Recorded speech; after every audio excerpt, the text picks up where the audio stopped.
Good morning, everyone. How are you guys doing? It is a gloomy day outside. Very gloomy day. And so this morning my husband sent me this video, and the video, you know what, okay, so you know, I like getting videos, I like getting posts, I like getting stuff like that, but you know, sometimes there's some videos that you get and it just sets off your whole day in a good way or in a bad way. And that was that kind of video. So my husband sent me, let me position myself, my husband sent me this video, and it really got me really sad. It was a video about this couple. I think they live in New Jersey or East Coast, and it's a DV video, you know, DV, domestic, yeah. So it was this woman, she's a nurse, and she and her husband, they've been married for 36 years, and apparently the husband, the woman wants to sell the house. Okay, so that was the thumbnail. I think the title, I think the title was a bit deceptive, because it was saying something like the husband wants to, she put her husband in jail because she wants to sell the house. Very deceptive. But you know how these people, they just want you to click on it. It's very deceptive. So the story was all about this woman who is a nurse. She's pretty much what you call a workhorse. Sorry to say that, and I mean no disrespect, but her husband wasn't working, maybe due to health reason, maybe due to whatever, and her husband was just very man, I don't even know the right word to use for it. But in this video, the wife was explaining that they couldn't afford the house anymore. So it's best if they sell the house, because they're in their neighborhood, and this is big houses that were selling like $1 million for a house in the neighborhood. People are selling their houses and getting good money from it. They couldn't afford the house because she was the one that was paying the rent. She was the one that was doing everything, you know, paying the bills, all that stuff. She's still paying, I think she called it parent loan, and I'm thinking that that is student loan on the children. Now get this, the children, they have all graduated, they are smart children. The husband was like bragging on the children. Pretty much, I told my husband, I said the husband's mouth was like diarrhea. The husband was just talking. He would not stop talking. I'm gonna put the video in the caption, in the first comment of this video, so that you guys can go and see. But the husband would not stop talking. It was just going on and on, and that the wife, you know, he wants his independence, the wife doesn't treat him right, all that stuff. Now personally, I'm not in their relationship, and I try not to get into the matter of couples and stuff, but my thing was that the woman that was up, the police woman, was advising the woman that, you know, you need to get a lawyer, you need to move out, you need to just do something. And she was like, she can't move out because the house was actually in her name.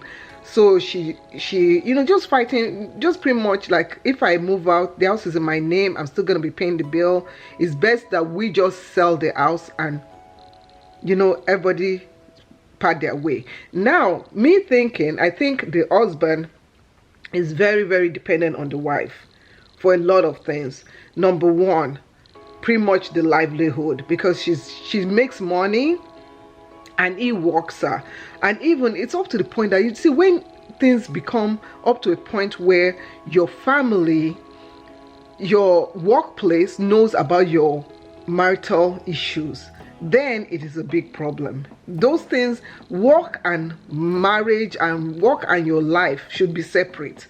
I don't need my workplace knowing what's going on in my marriage. I don't need that. I don't need them knowing all that stuff. So that's my alarm telling me to take my medicine. I'm back. The life. So my thing was that the wife was, she was so upset. She was sad because she couldn't park in the garage because man had broken bottles and stuff. And even up to the point that when the police were handcuffing the man, of course, the woman was out of the way, she wasn't there, she was separate. But I just felt so sad for the woman. No, so I'm not gonna tell you everything that happened in the video. You guys go and watch it yourself. But my thing is this, it's so hard. They've been married for 36 years. The woman was crying. Even when they were taking the man into the car, the woman was saying, don't hurt him, you know, be careful with him. She was more concerned for the man than for her. And that is the thing with we women. we women, we are carers. Many women are born carers. There are some women that are not carers, don't get me wrong, but we women are born carers, and sometimes we think about other people more than ourselves. So I just want to say, it's hard to say that, oh, if you're in a domestic violence situation, get out. I personally am someone that will say it is hard. It is hard to just get up and go. You that you are outside saying get out, it's easier for you to say, but the woman has to herself believe that she has to get out, has to herself say, okay, it's my time to get out, has to herself say enough is enough.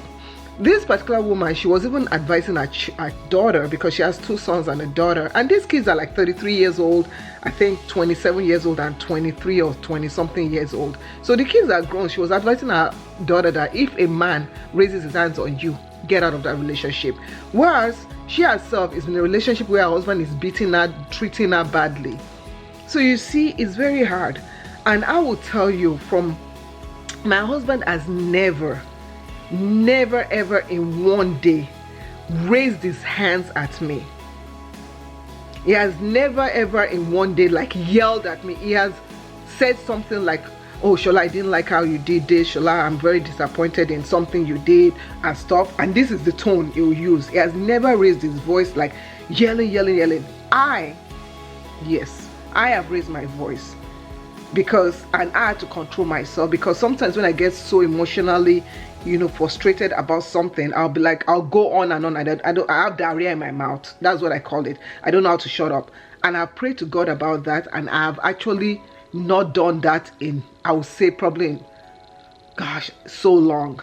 Okay? Whereabout, we women, when we get angry, just go on and on and on. So with that respect, I have done that. My fuse have been blown out, and I'm being totally honest with you. Okay? So what I'm trying to say is that, as someone that has been in past relationship, I've been in past relationship where there was DV. Yes, I'm coming to tell you guys that. So I've been in past relationship where there was DV. I know how she feels. It is so hard to get out of, because you feel the way they talk to you, they bring you down so much that you yourself, you feel as if everything is your fault. You feel as if everything is your fault. I'm trying not to get emotional.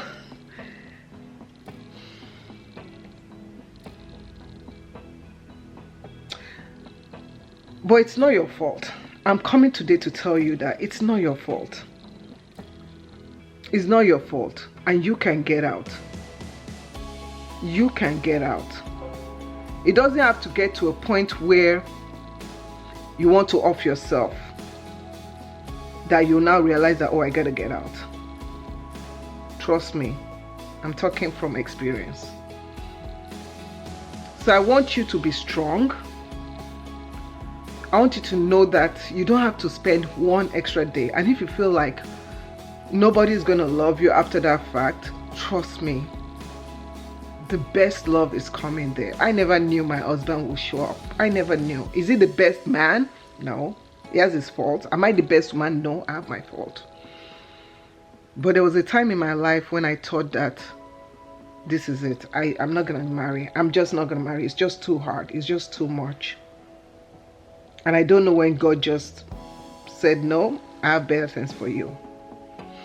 I'm going to stop right here. You guys, watch the video in the comment area. If you enjoy my TED Talk or whatever, without makeup, with just me coming as I am. Did I even put on earrings today? Yes, I did. But I didn't brush my hair.